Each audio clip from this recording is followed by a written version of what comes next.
참나에 대해서 질문 드립니다.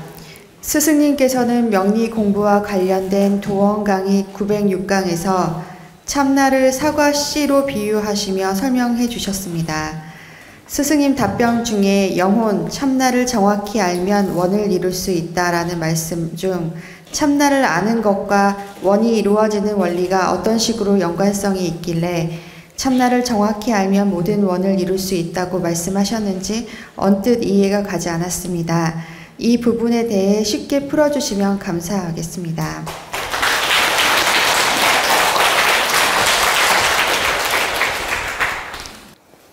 우리의 모습, 우리의 모양은 사과 껍질로 보시면 되고 그 안에 사과 안에 약간 베이지색의 살집 있죠? 사과 살집. 이 살집은 우리의 감정과 마음과 생각이라고 보면 되고 그 안에 검은 씨가 있죠.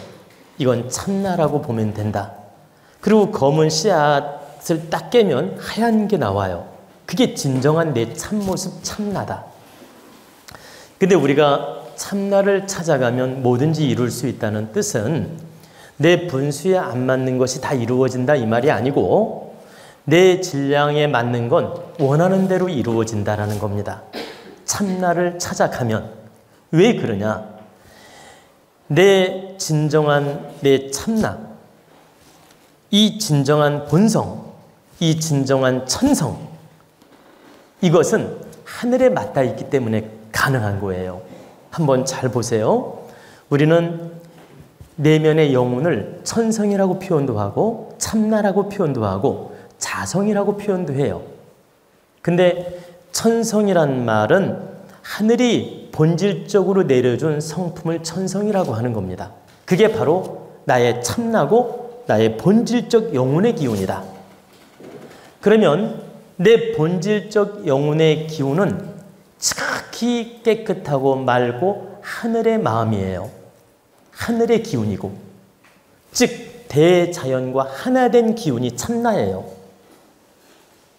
하느님의 기운과 맞닿은 기운이 참나의 마음이라고, 참나의 영혼이다. 천성이 바로 참나고 이 참나는 대자연하고 하나로 통하고 있다. 그러니까 내가 참나의 본성을 찾으면 대자연하고 이 기운이 하나로 움직이기 때문에 내 원하는 대로 이루어진다라는 거예요. 왜? 주파수가 하나로 움직이니까.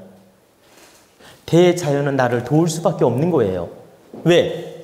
네가 나고 내가 너고 너가 나기 때문에. 다시 예를 들면 부모가 있고 자식이 있어요. 그럼 DNA가 아버지랑 아들하고 DNA가 똑같아요. 그러면 아버지는 훌륭하고 깨끗한 영혼을 가진 사람이에요. 그런데 아들이 탁한 사람이면 이 주파수가 다르기 때문에 도울 수가 없지만 아들이 똑같이 아버지랑 맑은 영혼과 기운을 가지고 있어요. 그리고 아버지 뜻대로 행하는 거야. 그러면 아버지가 도울까요? 안 도울까요? 그러니까 아버지가 맑고 깨끗한 기운이고 어진 기운인데 아들도 똑같이 맑고 깨끗한 어진 기운이야. 그러면 이 주파수가 하나로 움직인 거잖아요. 그럼 아버지는 당신 뜻대로 자식이 움직이니 도울 수밖에 없다.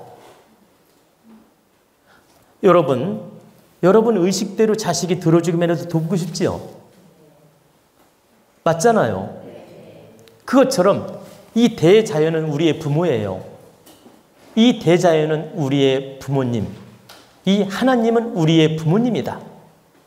우리는 대자연의 세포로 이루어졌기 때문에 이 천지 대자연은 우리의 부모라는 뜻입니다. 그럼 내가 부모 모습을 닮아가면 부모님은 도울 수밖에 없다. 왜? 하나로 기운이 통하니까. 근데 우리 사람들이 다 참나의 모습으로 사는 게 아니고 그 사과로 보면 핵 에너지로 사는 게 아니고 그 살점 또 겉모양 이거에 치장된 모습으로 살고 이 본성 에너지 핵 에너지 본성을 잃어버리고 있다. 그게 무엇 때문에? 욕심 때문에. 자기 감정대로 살고 자기 멋대로 살기 때문에 하느님이 도와주고 싶어도 돕지 못할 때가 많다는 뜻입니다. 자, 하느님은 늘 우리를 돕고 싶어 해요. 근데 우리 자질이 부족하고 자격이 안 돼서 못 돕는 것이지 하느님은 늘 우리를 돕고 싶어 한다는 겁니다. 왜? 부모님이니까. 우리 부모님은 늘 돕고 싶어 하잖아. 또 예를 들어 볼까요? 부모님이 아주 훌륭한 분인데 자식이 개판이야. 노름질이나 하고. 개판이면 사업자금 대달라고 할 때 도와주고 싶을까요? 차라리 남주는 한 있어도 안 도와주게 돼. 아니, 현명한 부모라면 멍청한 부모는 도와주겠지. 근데 현명한 부모라면 내 직계 자손이라 하더라도 노름질하고 못된 짓을 하면 아무리 돈을 달라고 해도 안 준다는 말입니다. 그것처럼 이 하나님은 지공무사하시기 때문에 우리가 본성을 지켜나가고 참나를 지켜나가고 정말 자아를 바르게 깨달아서 행하면 주파수가 하나로 움직이기 때문에 도울 수밖에 없고 당연히 돕게 된다. 돕는다는 말도 필요 없이 순리적으로 이루어진다. 근데 우리 기운이 탁해지고 우리 욕심으로 가려지고 우리 영혼이 본성을 찾지 못하고 탁해져서 스스로 그 본질적 기운을 까먹고 있는 겁니다. 예를 들면 누구나 기본은 주었어요. 하느님이. 너는 요 질량으로 살아라. 요 질량으로 살아라고 주었어. 근데 그조차도 내 기운이 탁해져서 까먹고 있는 사람이 많다라는 거예요. 근데 이 참나를 찾게 되면 이 질량을 불쏘시개로 삼아가지고 확장시켜 나간다. 이해가 되죠? 이 기본으로 준 불쏘시개를 바탕으로 해서 계속 확장되어 나간다. 우리가 직원에서 대리가 되고 대리에서 부장이 되고 과장 부장이 되고 이사가 되잖아요. 평직원에서 대리, 과장, 부장, 이사, 상무, 전무 이런 식으로 승진해 나가듯이 기본은 주었는데 이 기본을 내가 잘 운영하고 쓰면 계속 확장되어서 승진한다. 근데 우리 사람들은 그 욕심 때문에 본성을 잃어버리고 참나를 잃어버리고 바르게 운용을 못하기 때문에 평균 유지를 하고 살거나 오히려 잃어버리거나 밥그릇을 뒷발로 차거나 이런 예가 많다라는 겁니다. 그리고 좀 더 노력하는 사람은 기본 유지를 하면서 약간 상승하는 경우도 있고. 그래서 사주 운명적으로 70%는 하느님이 기본 바탕으로 주었다고 보시면 되고 이 30%는 내 몫이라는 겁니다. 내가 얼마만큼 노력하고 바르게 사느냐에 따라서 긍정으로 30% 변화를 일으키고 내가 미련하고 바보처럼 살면 30%가 다운되는 거죠. 그래서 제가 사주를 늘 보지만 사주보다 못 사는 사람 굉장히 많습니다. 그리고 의외로 사주보다 더 잘 사는 사람도 있고 그게 바로 어리석음 차이예요.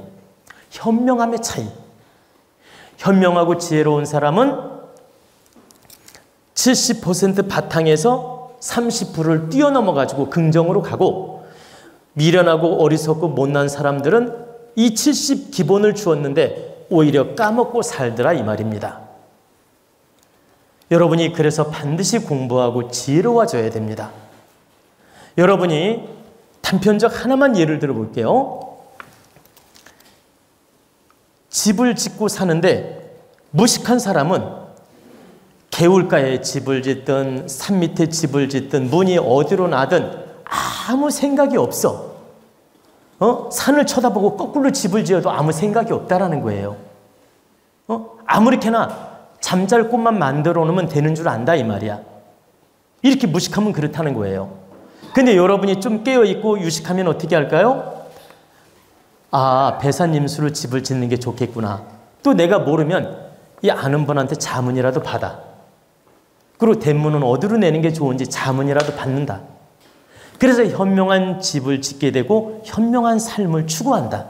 근데 이 결과는 엄청난 차이라는 거예요.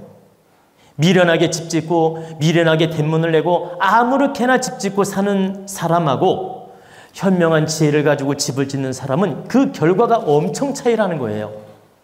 그러면 똑같이 70% 복이 있는 사람인데 지혜로운 사람하고 무식한 사람은 결과가 하늘과 땅 차이다. 그래서 우리는 하늘이 주신 본성 참나를 찾는 노력을 하는 이유는 깨끗한 영혼, 밝은 지혜를 얻어야 하늘의 기운도 받고 대자연의 기운도 받아서 우리가 빛나게 인생을 열어갈 수 있는 힘을 얻게 된다.